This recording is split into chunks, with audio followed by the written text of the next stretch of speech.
This is the brother of Durant that he had all. Okay, that's good. Floyd Hart. Yep. Was his name. That's how you do it.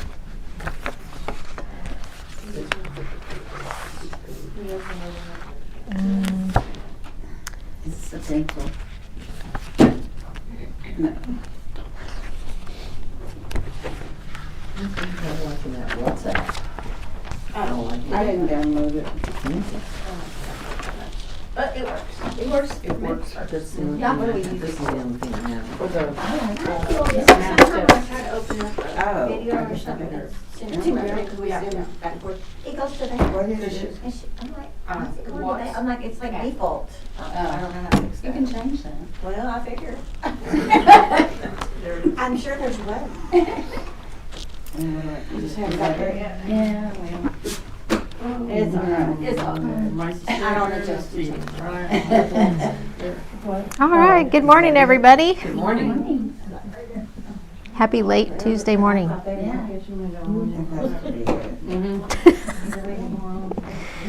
I'll make up for it at the end. How's that? They say better late than never.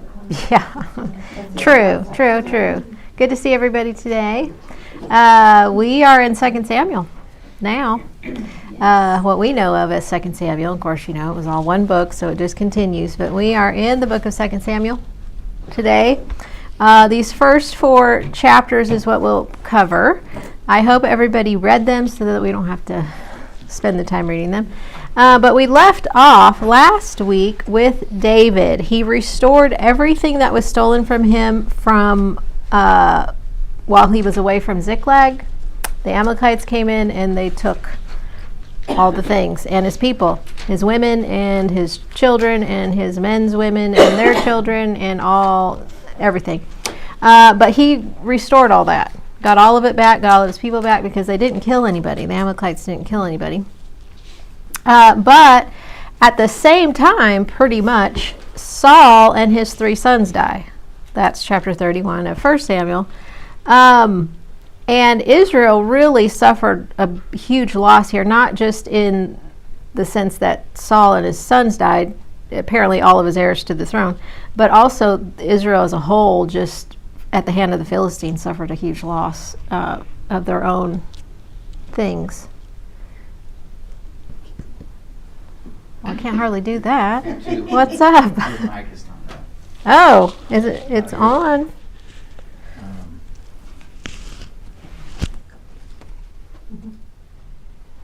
Now it's good? Okie dokie. That's okay. But David's main obstacle or roadblock is out of the way. Saul's no more. Okay. And there seems to be no heir to his throne, as far as we know right now, right? Because it says that Saul and his sons, and their name there, died with him. But we know better as you get into 2 Samuel. And so the book of Samuel continues here, especially in these opening chapters. It shows how God is going to incrementally hand over the entire kingdom to David. As you read, it doesn't all fall into his lap right away. But we see God working incrementally, piece by piece, little by little, to hand the entire kingdom over to David. And along the way, we learn about a lot of very interesting people, a lot of very interesting characters.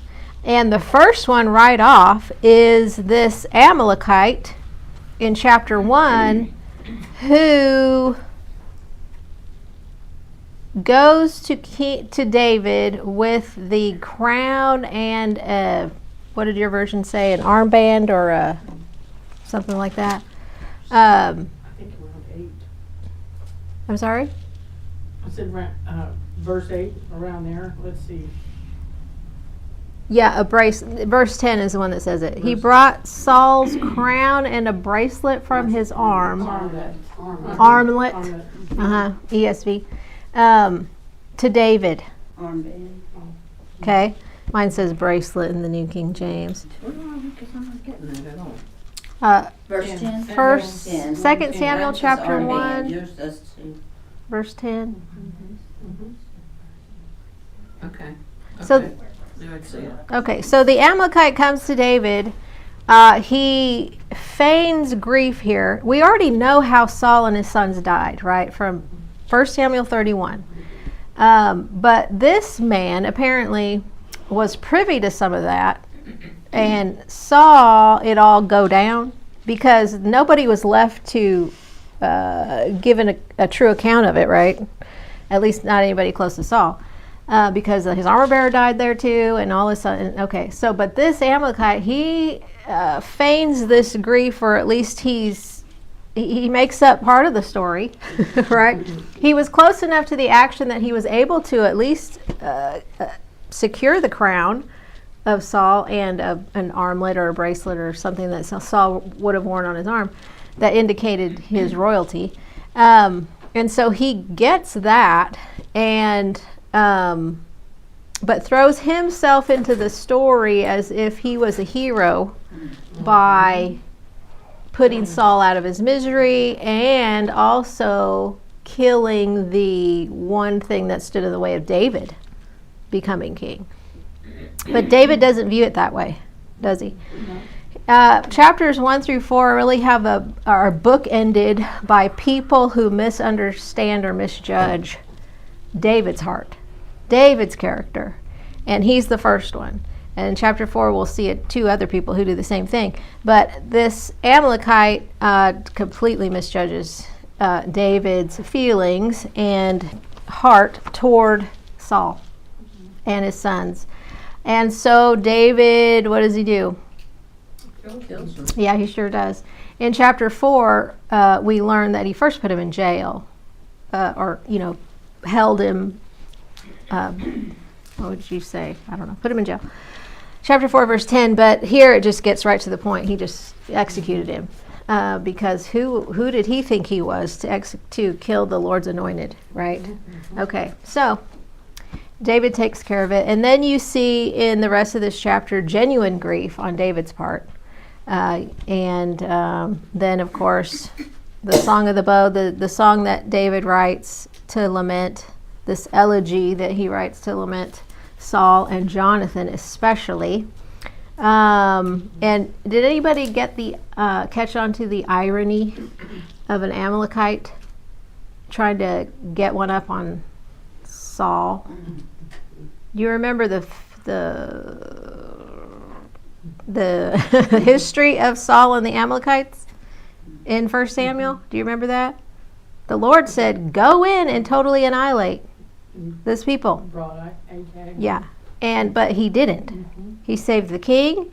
He saved all the things that were really good. And then he tried to lie about it. Samuel the prophet called him on it. And here we now have an Amalekite himself trying to get one up on Saul. There's a lot of irony there. But anyway, that's pretty much chapter 1. I don't know if anybody has any questions on that. It's pretty simple. We won't go through the song again. We kind of just mentioned some things in a class before, but we won't go through all that.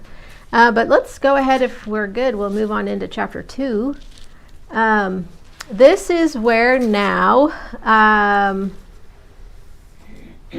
David is anointed king of Judah. Here now we're going to begin to see how God is going to, piece by piece, little by little, hand the kingdom over to David. I don't know if you thought it kind of strange, verse 1.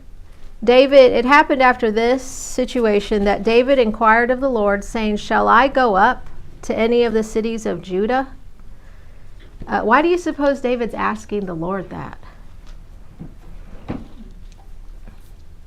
Does it seem like an odd question, kind of at first? Like, why would he be asking God, shall I go up to any cities of Judah? We have to remember that David was in exile pretty much. He couldn't step foot in his own land because Saul was on him. And so he went over to the Philistines, right? Philistine territory. And so now that Saul is out of the picture and he's wondering now, is is it safe for me to go in home? Is basically what he's asking here. Is it time? Is it safe for me to go home, back to my land? And God says yes. And then David asks, well, then where should I go? And what does God say? Yeah, he says, go on to Hebron. I don't have anything much to say about Hebron. I read some commentators who pointed out a few things about this city that may be reasons why God said to go here. For example, I'll just list them here. Commentators said it was the largest city of refuge in the region. Do y'all remember what cities of refuge were? Okay. It was also a Calebite city, which means it had belonged to Caleb. And you remember that Abigail was the widow of a Calebite. So that might have made it a smoother transition. They would have been more welcome maybe because she was once married to a Calebite. That's what one commentator said. And then another one said that it was a city set aside for the priesthood. And so remember, Abiathar was the one who had escaped from Saul's wrath at the hand of Doeg. And so he went to David and became his priest pretty much. And so if it was already a Levitical city, then Abiathar would have been welcomed there, very much welcomed there with David. So maybe those things. I kind of think this, that it was away from the Philistines for one, and that it was pretty close to David's hometown of Bethlehem. It wasn't too far. You see Hebron and Bethlehem and Jerusalem all kind of running in a row there on the map if you were to look at your map. So I don't know, but that's where God told him to go. And so he goes there. And in verse 4, that's where the men of Judah, they came and anointed David king over the house of Judah. All right? And then we have the situation with the men of Jabesh Gilead. Why are they important? What did they do and who were they? Do y'all remember? They went and got Saul and the sons down off the wall. And Yeah, very good. So here we see God not only now moving David back into Judah territory, into his own territory. We now see God using these men of Jabesh Gilead to further inch the kingdom of Israel, because they're still, separate from Judah, over to David. Because Jabesh Gilead, they were Benjamites, or I don't know if that's accurate. They were at least following Saul, because remember Saul had rescued them from the Ammonites, I think it was, and they repay the kindness to Saul and his sons by courageously going in there and getting their bodies and taking them home, so in order to give them a proper burial. And so David then honors them, the men of Jabesh Gilead, for doing that.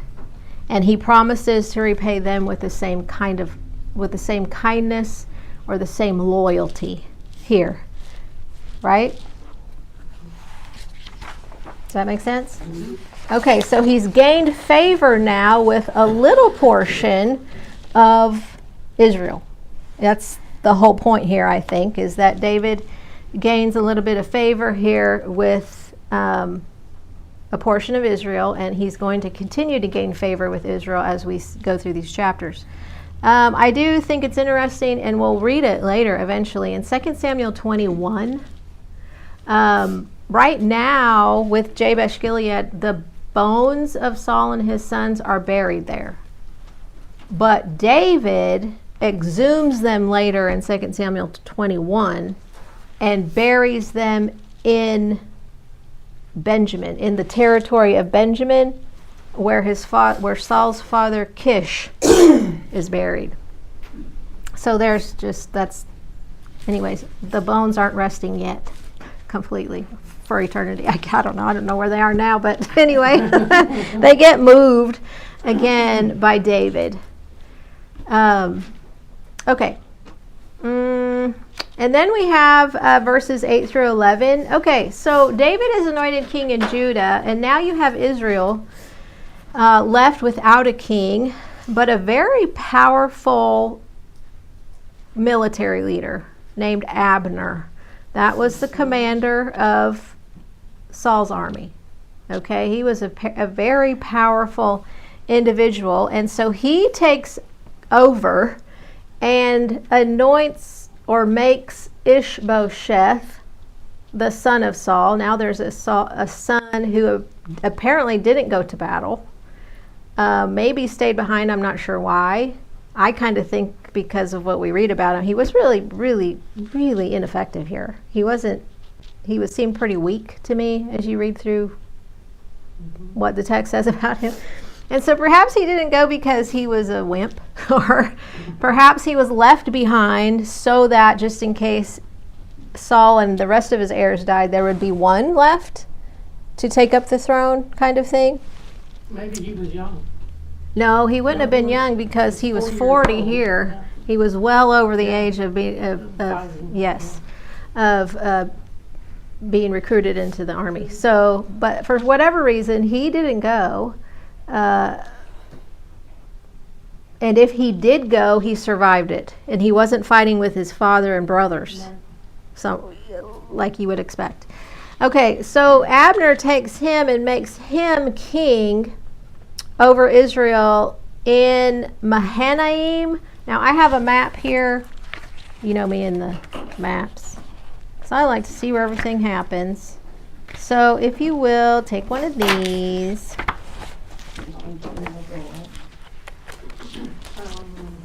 Let me see what I have here. What is Here you go. This is just a blown up map of this area that will help you see what we're looking at here. I'll wait for everybody to get that.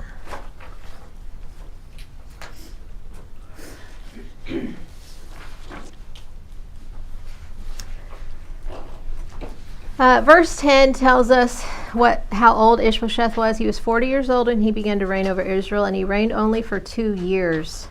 But verse 11 tells us that David was king in Hebron over the house of Judah for 7.5 years. Now,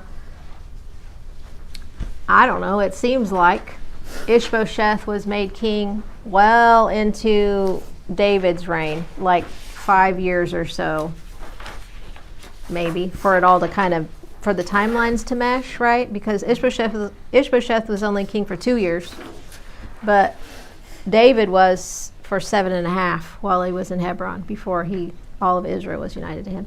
So for 2 of those years, Ishbosheth was reigning. So it seems to make sense it was toward the latter. I don't know. Maybe it was in the middle. Maybe it was at the beginning, and then there was just nobody. I don't know. But anyway, he only reigned for 2 years. So I don't know what if Ishbosheth was made king 2 years prior to the whole kingdom united to David.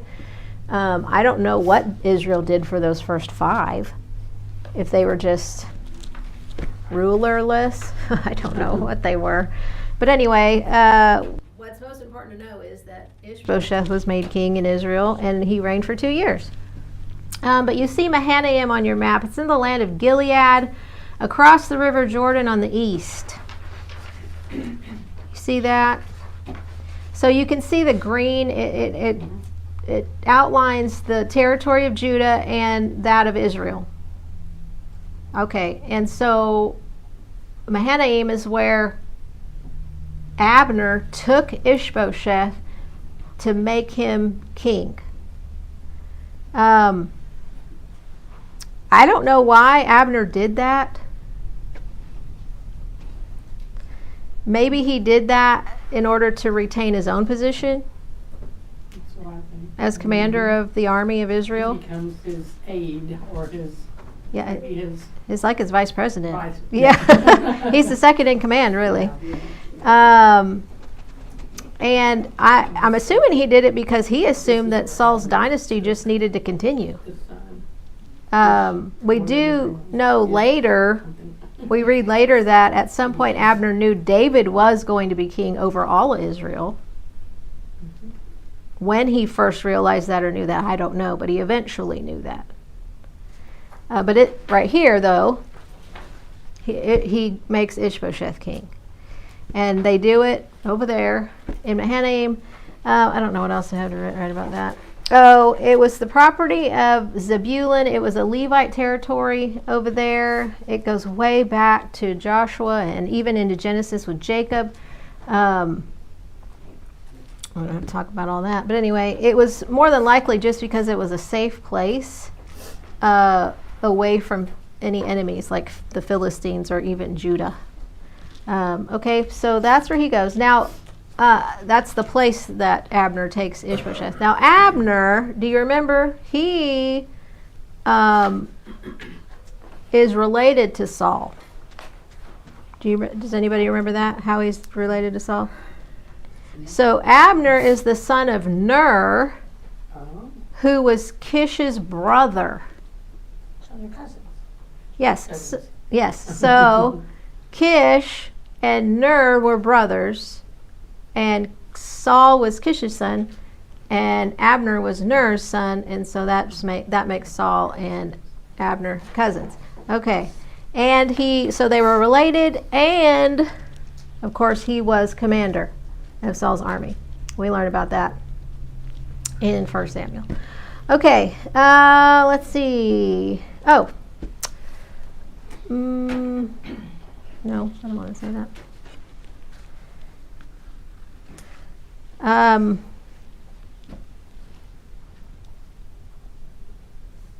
All right, we'll just go on to verse 12 and the rest of the chapter. So in beginning of chapter 2, verse 12, here is where we learn that the house of David and the house of Saul are at war with one another, right?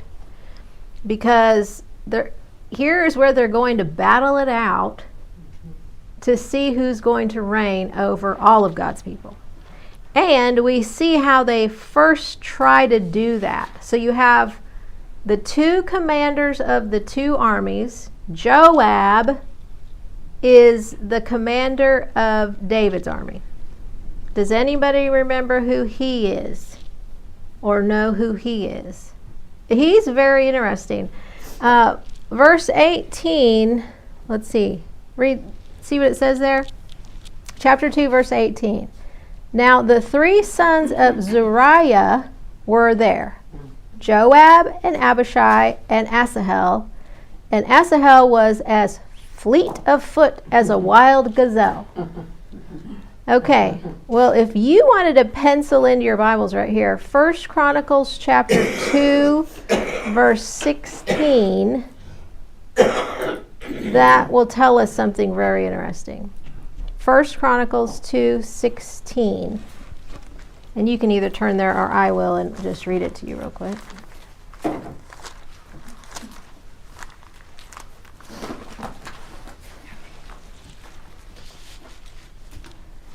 In 1 Chronicles 2, beginning in verse 3, this is the genealogy of Judah, which is the genealogy of David. And then look at verse 15. Ozem the 6th and David the 7th. So this is David's family. Verse 16. Now their sisters were Zeruiah and Abigail. And the sons of Zeruiah were Abishai, Joab, and Asahel. 3. So generally when we see the term sons of somebody, we think it's the male. But this was David's sister. And so if Joab is David's sister, if Joab is the son of David's sister, then what is Joab's relation to David? Nephew, right? Yeah, okay. So Saul had his cousin as commander of his army, and David had his nephew as commander of his army. Does that make sense? All right. Uh-oh. All right, I got off track. Let's see where we are here. Okay, so these two groups, these two commanders, they say, okay, let's go over here by this pool in Gibeon. You can see Gibeon on your map there. It's close to the border of both Judah and Israel. And they go to this pool and they're going to try some representative combat. You remember I used that term before with David and Goliath. Goliath was out there. He was going to be the representative for the Philistines, and he was saying, give me a man to fight. In other words, you give me somebody to represent Israel, and we'll battle it out so we all don't have to fight together, and thousands of people will die.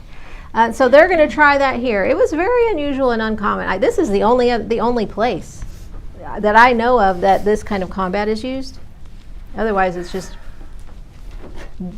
armies against armies. But here they take 12 men of David, 12 men of Saul, and they put them there in the middle of the group and tell them to go at it. And what happens? They all died. It was a stalemate, right? They all killed each other, and all 24 of them died. So there was no solution here, right? But it says in verse 17 that there was a very fierce battle that day. And Abner and the men of Israel were beaten before the servants of David. And so even they tried the representative combat, it didn't work, and they still battled it out, and Abner was losing bad here. They were beaten, Abner and his men, before the servants of David. Okay, so it was no good. But here is this pool at Gibeon is another inch closer to God bringing the kingdom fully under David, because David's men are prevailing over Saul's men, right? Okay. And then beginning in verse 18, this is where we're introduced to these three sons of Zeruiah, Joab, Abishai, and Asahel. And this is the story of Asahel, who is apparently very fast on his feet. He goes and pursues Abner. That's very brave. To go and pursue the commander of Saul's army. He thinks his swiftness, apparently, will be good enough. But that proves not to be the case, right? Abner even gives Asahel 2 chances to get away. He says, first, why don't you go and get one of those guys? And then he says, listen, go back. I don't want to cause harm against your brother. I don't want there to be a rift there between me and Joab. But he wouldn't let up and kept pursuing. And so Abner takes his weapon, and it's almost as if you can imagine Asahel running as fast as he can toward Abner. And Abner doesn't even use the sharp end of his tool. He uses the blunt end, and he's running so fast that when that goes into Asahel, it goes all the way through him, which is amazing. And he falls and dies there. Apparently it became a spectacle, and a lot of people came to see the spot where Asahel fell down and died. And that would be verse 23. Okay. I don't know what else I have to say about that. Okay. So now, because Abner has killed Asahel, whether it was an intentional or not, I tend to think that Abner really didn't have beef with him and didn't have any intention of killing him, didn't even want to, had no reason to, and really was opposed to it. But Asahel wouldn't let up. And so now Joab and Abishai go after Abner because Abner's killed his brother, their brother, right? Mm-hmm. And so they want vengeance. And that's verses 24 and following. They go to this hill and their armies are there, and Abner seems to be the more reasonable one here. I think that Joab and Abishai are just full of anger and they're acting really hastily here and don't realize that Asahel did it to himself, right? But Abner, he's trying to be more rational here. And he says in verse 26, then Abner called to Joab and said, shall the sword devour forever? Do you not know that it will be bitter in the latter end? How long will it be then until you tell the people to return from pursuing their brethren? So he basically says, this isn't going to turn out well for you if you keep pursuing us. Besides that, we're brethren. Okay?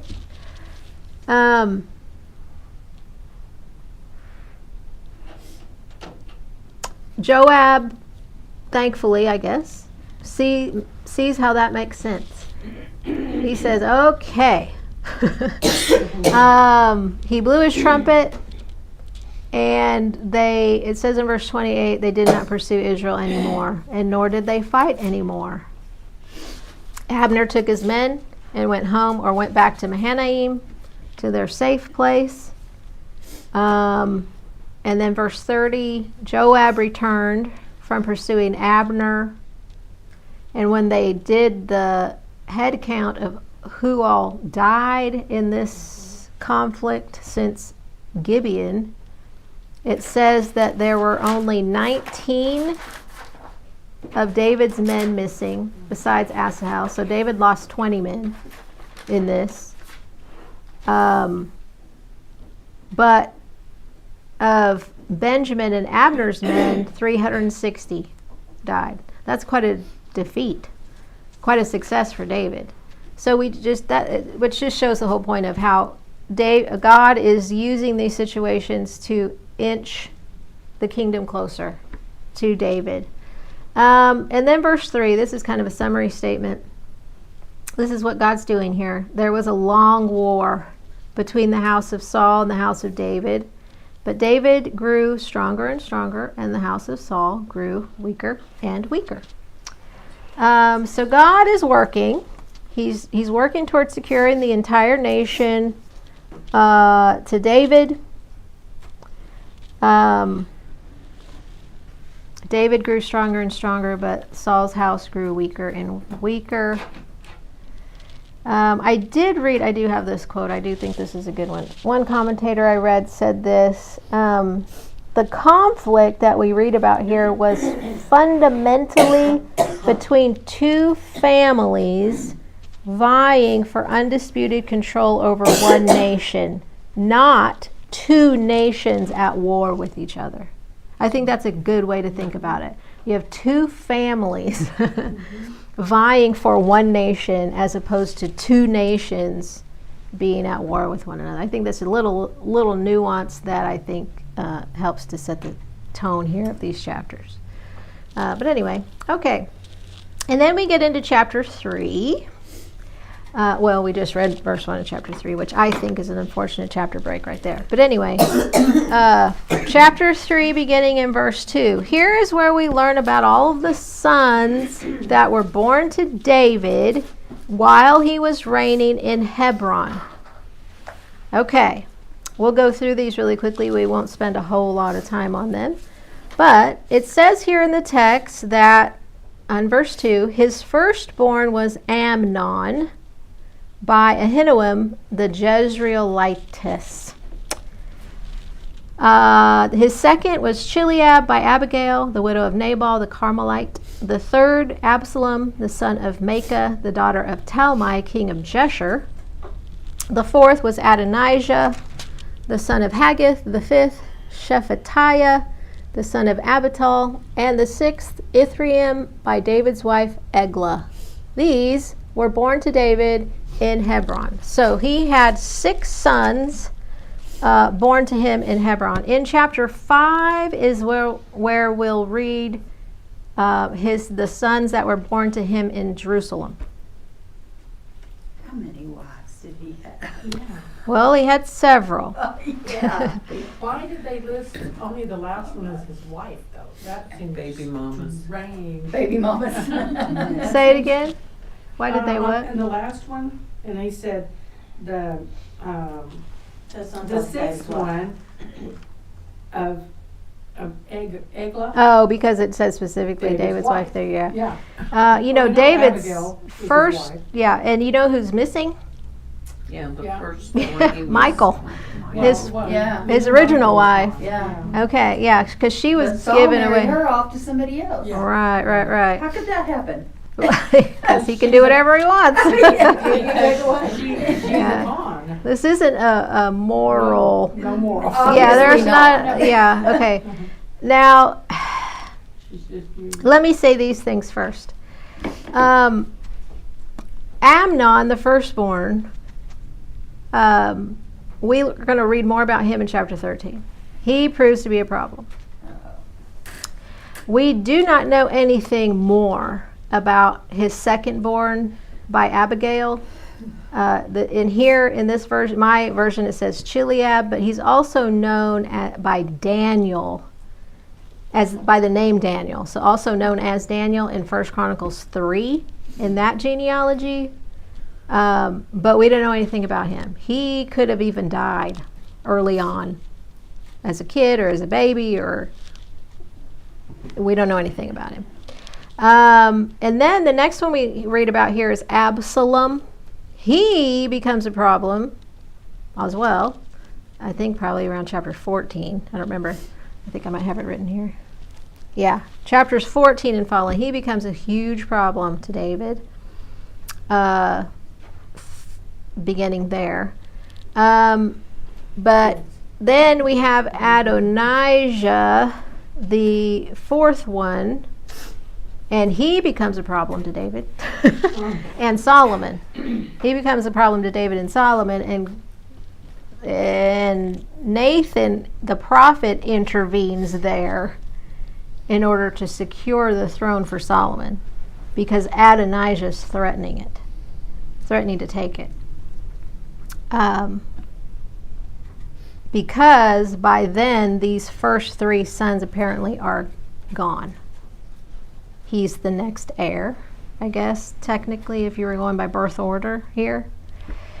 Okay.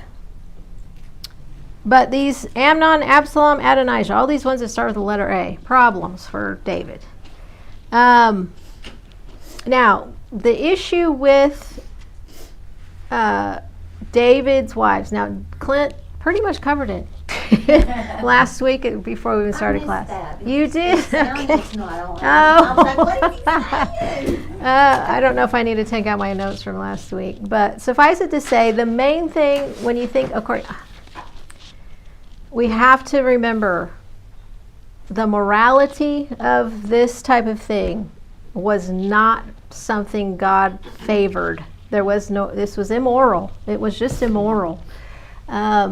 But like Acts 17 says, or Romans 3 says, or Clint pointed out in Hebrews 9, they all are passages that point to the fact that God overlooked the sins of these issues in the past, because he was bringing something better into place in order to forgive all of these things. And he was working something out here. So there's that. It has always been, even Jesus said, from the beginning, it's been one man and one woman for life, and if you're going to break that bond, it's got to be for this one reason. Okay, Jesus secure. So we know all that. So it's not about the morality of this. What David's doing here, and what Saul did, and what every king ever did in ancient times was these were political moves. You raid a city, you conquer it, you take the royal women into your harem because you don't want them being taken by anybody else. You don't want them escaping and then forming a coup and then, Having sons that'll- Yes. So it's a huge political move to take the royal women into your royal harem, whether you have sexual relations with them or not. You secure them into your as your property, basically, so that there's less risk for your kingdom. That's the main idea here. And so the perfect example of this is in verse 3. The mother of Absalom is Maacah, the daughter of Talmai, who is king of Geshur. So, Geshur. So, Still on 3. chapter 3, verse 3. Yeah. Okay. Absalom, the son of Maacah, the daughter of Talmai, king of Geshur. So his mother was a queen. But David conquered Geshur in 1 Samuel 27. And so he takes the royal women and he has a son by her. Right? And then that which brings us to the other point. Okay, so sons were born to kings in order to secure the throne for their dynasty. As we know already, as I mentioned, these first 4 apparently were no more. I mean, Amnon dies, Absalom dies. We don't know for sure about Chileab, aka Daniel. But Adonijah then comes up and tries to take the throne from Solomon. Now, God has chose Solomon to be the next king. But Adonijah, he's like, well, I'm the next in line. That's what he's saying, because these 3 have died. So the point is, kings had sons and sons and sons so that they could secure their throne. Because these were ancient times, and, third world kind of things, and people died younger and for more reasons than we're used to here in this first world country, right? Mm-hmm. Usually, if we have 1 or 2 kids, they usually don't die. Right. We can secure our thrones here with our kids pretty easily. We don't have to have several. But, back here, you can understand why that is. So that's all I really want to say about it. I have notes. I have a whole page of notes, actually, on David's wives and the whole issue there with having multiple wives. But those are really the main things, I think, to think about. And we're going to see here something pretty soon that has to do with, these royal women. And we'll see that here play out in just a second. Okay, so moving on. These were David's 6 sons born to him in Hebron. Like I said, in chapter 5, he has 11 born to him in Jerusalem. 1 Chronicles 3, where we were earlier, records all of them there, if you wanted to look at that. But anyway, beginning now, in chapter 3, verse 6, here we're just reminded, now it was so while there was war between the house of Saul and the house of David, that Abner was strengthening his hold on the house of Saul. Okay, now this is a situation where the wives and concubines, the royal women, come into play. How this is very political. It says in verse 7 that Saul had a concubine whose name was Rizpah. And then what does Ishbosheth do? He accuses Saul of laying with with his father's concubine. Now, why is that a big deal? Well, he wasn't king. Yeah, that's a huge no-no. Mm-hmm. If you do that, you are essentially saying, I am now king. Mm-hmm. Because I have been with the royal women.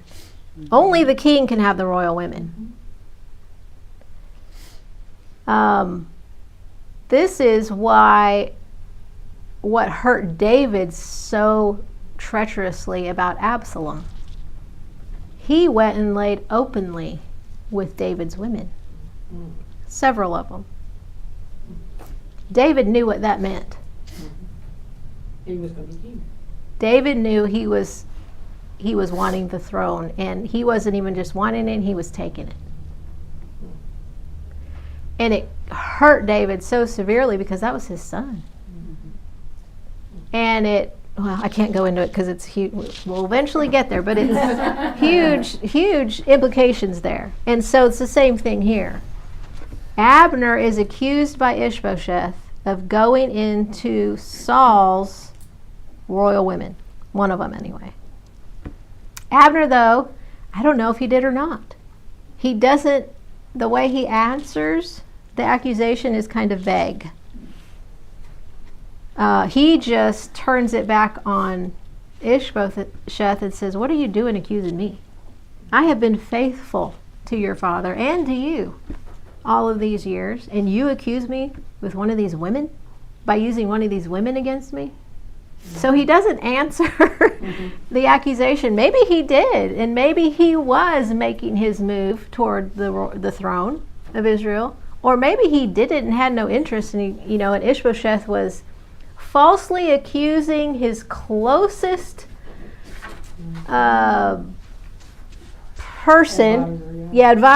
closest advisor, like Saul, his father, did. David was the commander of his army, right? The closest advisor he had, but he was always falsely accusing David. Always not thinking correctly, that kind of thing. And so maybe Ishbosheth is doing the same thing here with Abner. I don't know, because there's nothing in the text that says, yep, Abner did that, and there's nothing in the text that says, nope, Abner didn't do that.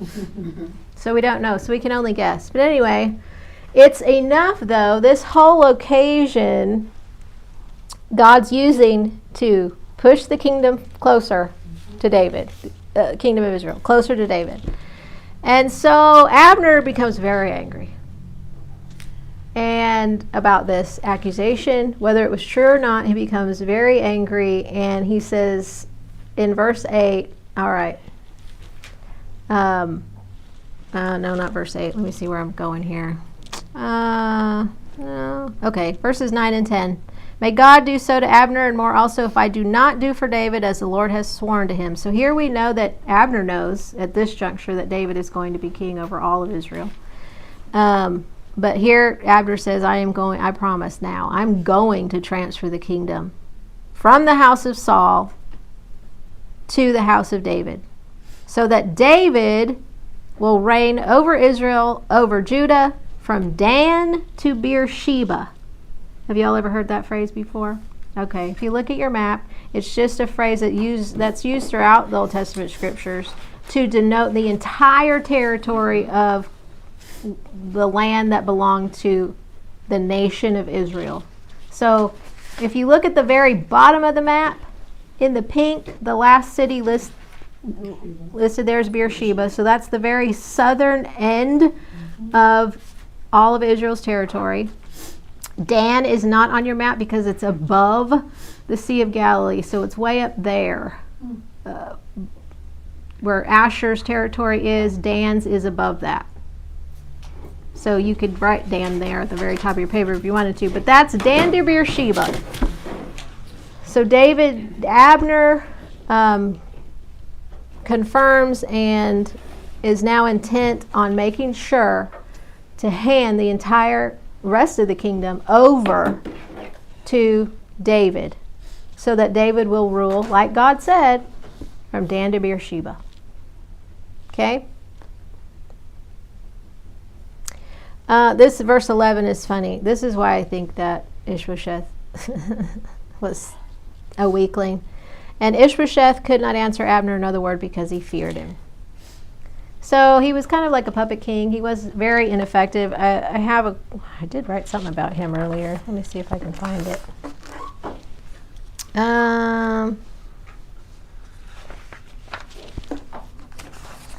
What did I write? Oh, yeah. Here, concerning Ishbosheth, when I say that he was ineffective, because the writer here in this book about him reigning 2 years, in these chapters about him reigning 2 years, only records 3 things that he did. He wrongly accused Abner here. he later does give Michal back to David, and then thirdly, he is laying on his bed. That's all. So he was unimportant. He was ineffective and weak. He feared his own commander. He wasn't a leader. I guess that's the point we're making. He wasn't a leader. Okay. So, beginning of verse 12, Abner sends messengers to David and says, make a covenant with me. I'm ready to give you Saul's portion of Israel. So David says in verse 13, good, I am ready to make a covenant with you, but I require this one thing. You're not going to see my face unless you give me Michal, my wife, back. So here is the political move. Why? Because not only is Michal related to Saul, he's Saul's daughter, but that if he's married to her, then that means Saul's kingdom is his. That's right. He's taken the wife. The heir. Yes, that's right. That's right. That's right. So you can see how this is concerning the royal women. This is a big political move here that David makes. I don't think he makes it necessarily because he's missing her. Oh, I thought the romantic side. No, I don't think that. Now we know that Michal loved David, right? But David, this is a political move. And so that's what David says in verse 13. Abner, you won't see my face. You won't get a meeting with me until you bring me Michal, Saul's daughter. So David sent messengers to Ishbosheth, Saul's son, verse 14, saying, give me my wife Michal, whom I betrothed to myself for 100 foreskins of the Philistines. So Ishbosheth, he's relinquishing the throne. He knows what he's doing here. He knows exactly what he's doing here. He didn't have to do this if he was a strong enough man or leader to think he could fight David, but he knew he was losing. It was a losing battle here. So he goes and gets Michal from her then husband, Paltiel, or Palti in some versions. And it's funny in verse 16, her husband went along with her and was weeping behind her until Abner said, go home. And so he goes home. And he did. Yes. Okay, so there's a huge political move there, which inches the kingdom closer to David. Next, we see another way in which God is using these people to get the kingdom closer to David. This is from verse 17. Since Abner now knows he has an audience with David, the king of Judah, he now is going to prepare the people of Israel for what's about to happen. This transition of power. And so beginning in verse 17, Abner communicated with the elders of Israel. So he takes the elders of Israel and speaks to them and says, you know, in time past, you were seeking for David to be king over you. Now is the time to do it. Because the Lord has spoken of David, saying, by the hand of my servant David, I will save my people Israel from the hand of the Philistines and the hand of all their enemies. So basically he says to the elders of Israel, now's your chance. Here's your opportunity to be ruled by David. Okay? Next, in order to inch the kingdom closer to David, in verse 19, Abner goes and speaks to the people of Benjamin. Why does he do that? Just Benjamin. Doesn't go to any other tribe specifically, but he goes just to Benjamin because Saul's house is of Benjamin. Saul was a Benjamite. So he goes to that tribe and speaks to them the same thing, basically. And then once he's settled that with the elders of Israel and with the tribe of Benjamin, he goes to see David. Takes 20 men with him. David welcomes Abner. We know this because in verse 20, David made a feast for Abner. So Abner is not an enemy, not counted as an enemy to David. He's a welcome guest. there at Hebron. And Abner tells David, I'm going to go and I'm going to gather all Israel to my lord the king, that they may make a covenant with you, and that you may reign over all that your heart desires. So David sent Abner away, and he went in peace. So that was good news. That's a good day in the business of the king, right? That's a good day for David. And then at that moment, verse 22, the day gets even better, because the servants of David and Joab came from a raid and brought much spoil with them. So not only is David's kingdom going to be secured here very quickly, but Joab and his men were on a raid and they were highly successful. They brought back so much spoil, and so his day just got better and better, but it doesn't end well. This is when Joab learns that Abner had been there. Oh my. You can imagine. Abner was there without Joab being there. How dare he? Right? And really, I mean, you can understand to a degree why Joab was really wanting to get rid of Abner. Not only because of his brother Asahel, right? But because they're both commanders of powerful armies. And so now if Abner brings Israel over to David, and he's a commander of an army, and Joab is already a commander of this army, then can you have two commanders of an army under one king? No. It's like two alpha males going at it, right? There's only going to be one left standing. And so Joab is trying to get ahead of this. And so his position is being threatened here. And he knows it. So he's going to try to get ahead of it here, and he does, because he kills Abner.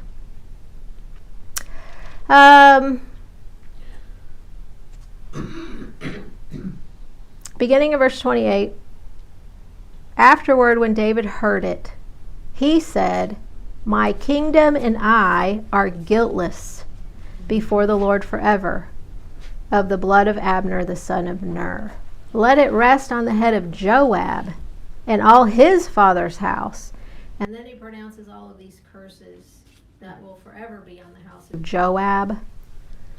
And then verse 30 is just the summary statement. Joab and Abishai. This is where we learn that Abishai was also involved in the killing of Abner. At first it makes it sound like it's just Joab, but Abishai had some portion in this. So Joab and Abishai, his brother, killed Abner because he had killed their brother Asahel at Gibeon in the battle. Okay. So David says, look, I didn't do this. I had no part in this, which from the text we know is true, because David was unaware of this until it was brought to his attention. And so now David has a decision to make that we might not think about right off. What if it looked like David killed Abner? How would that look to all of Israel? That was his head of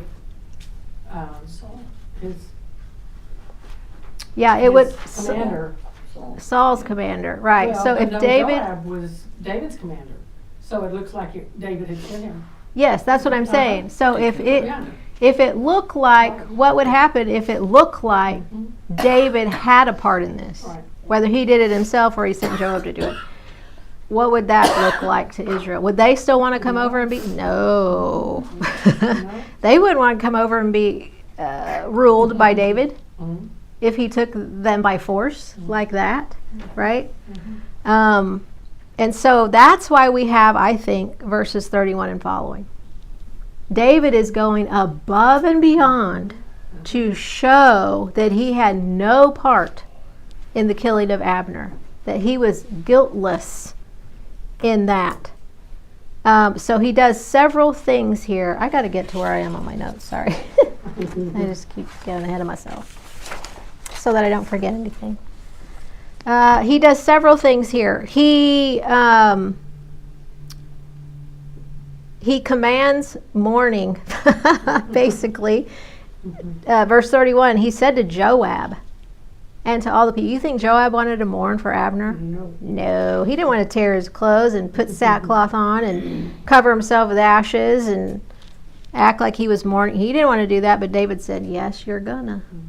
Okay, so he commanded Joab and all the people to tear your clothes, gird yourself with sackcloth, and mourn for Abner. And not only that, the king, this is the first time where we read of him called King David. I think there's a point to be made right here with that. The writer of this book is making a point with that. And King David followed the coffin. So now he's in the procession. He's making a point here, right? And not only that, the king lifts up his voice and weeps at the grave of Abner in verse 33. He didn't have to do that, but he did it for everybody to see. And not only that, verse 33, he wrote a song. The king sang a lament over Abner and said, should Abner die as a fool dies? Your hands were not bound, nor your feet put into fetters. As a man falls before wicked men, so you fell. And all the people wept over him again. And not only that, he's really making the effort here, isn't he? Verse 35, he refuses to eat until sunset. And it worked. Verse 36, now all the people took note of it. And it pleased them, since whatever the king did pleased all the people. For all the people and all Israel understood that day that it had not been the king's intent to kill Abner, the son of Ner. Right? Right. Okay, super good. So it worked. And in all of that, ironically, Abner did bring the kingdom to David. He died doing it, but he did it. I don't know. I kind of think of him as a hero. Not necessarily a bad guy. Kind of like Abner right now more than I like Joab. Okay, so we can move on from there to chapter 4, since we're already so behind here. There's really not a whole lot to say about chapter 4, but you remember me at the first, I said these first 4 chapters, there's a bookend in chapter 1 and a bookend in chapter 4 of people who misjudged David. The Amalekite misjudged David's heart toward Saul and his sons, and now you have 2 more people, right? Baanah and Rechab, who misjudged David's heart toward Ishbosheth. And so in this, so we know what happens here. I don't really know what else to say about it, other than that. They were trying to serve they were trying to act as the Lord's hand of divine vengeance in this whole scheme of things, and thought they would bring Ishbosheth's head to David and then they would be rewarded and it would be a good thing and they would be, prominent in David's kingdom. But nope, that wasn't good for David. But here we also learn about Jonathan's son Mephibosheth, don't we?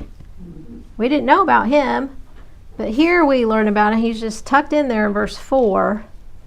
And so there's still somebody of Saul's house who is alive. That's the closest to Saul anyway, and this would be his grandson, Mephibosheth. And we learn about how he became lame in his feet. He'll come into play later, of course, we'll read, but that's really all about chapter 4, unless somebody has some questions about it. I only have one, I guess, application, practical thing to take away from this.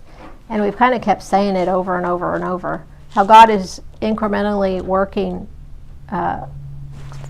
using people, I guess, or not using people, but working either with people or around people to accomplish His will. Right? Because remember, all of this is about showing who really is the King of Israel, who really is sovereign, and that's God, Yahweh. And he's showing himself by doing all of this, working with or around individuals to accomplish his will. I think that's the big picture here. And we know that God has always operated like that. He wants to work with you to accomplish his will. And David, and he wants you to work with him like David was working with Yahweh, right? So we know so far David is very much working with Yahweh, but we know eventually he begins to work against God, right? But that'll come later. But even then, God is still sovereign, and he's still going to work his will out. So I think that's the main thing we can take away from this. When the Bible is full of examples of this, the first thing I think about is because of what we're doing at 1:30 on Sundays in the auditorium is watching those videos of that movie, and how Pontius Pilate was such a huge player in the crucifixion of Jesus, right? He didn't want to do it. He knew he was guiltless. Jesus was guiltless. He knew, but he also knew if he didn't do it, it would be his head. So he was in a huge conflict, right? And so God, it just shows how God was able to work around him, or, you know, him still having his own free will, like Judas even, or anybody else who was, you know, evil. God is still able to accomplish his will, and that nothing takes God by surprise. When he created Adam and Eve and they sinned, it wasn't, God knew that was going to happen. He already knew that. And which reminds me, this is a really good, there's only a few verses in the Bible, but this is a good fun thing to do if you wanted to add it to your homework. To look up the phrase, from before the foundation of the world. Which means that before God even created anything, there were already some things he knew. Which I know that seems, well, duh. But there are just, that helps us to realize that God didn't just create, because there's a theory out there that God created and he's just been making it up as he goes. But that's not true at all of God. And these verses from before the foundation of the world help us to understand that better. That God had this all determined before he even created one thing. Sometime in eternity past, this was already all. You were determined, I was determined, she was determined, we were all for the times that we came into being, which is amazing to think about. It hurts my brain a little bit to think about a God who knows all things. That's really what it means when we talk about God's omniscience. Okay, so that, if you want it to be part of your homework, that's fun. But your real homework for this class is to now read 2 Samuel 5 through chapter 10. So there's 6 chapters, 5, 6, 7, 8, 9, 10. And this is going to be David now in Jerusalem. We just read about David in Judah in chapters 1 through 4. But now we're going to read about David in Jerusalem, chapters 5 through 10.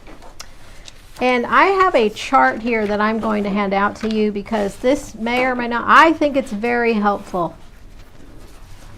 Because now, beginning in chapter 5, here of 2 Samuel, do you remember the book of 1st, 2nd Chronicles and how it's a retelling of the history of Israel? Okay.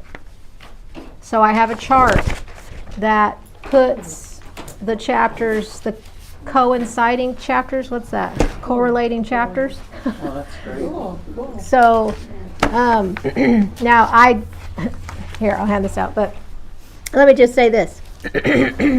I made that chart. When did we start this class? Several weeks ago. Yeah. Haven't looked at it since, just because we haven't had to use it since.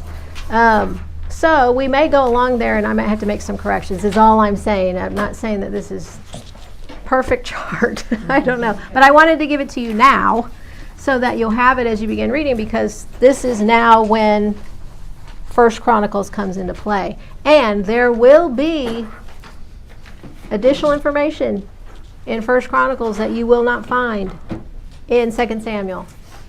And I think it's helpful to give a fuller context of what we're reading about in 2 Samuel. Okay? Oh, right.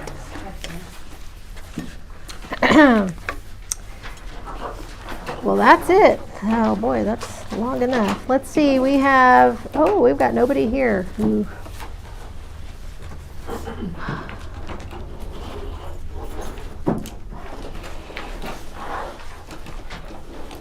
looking at our prayer list here.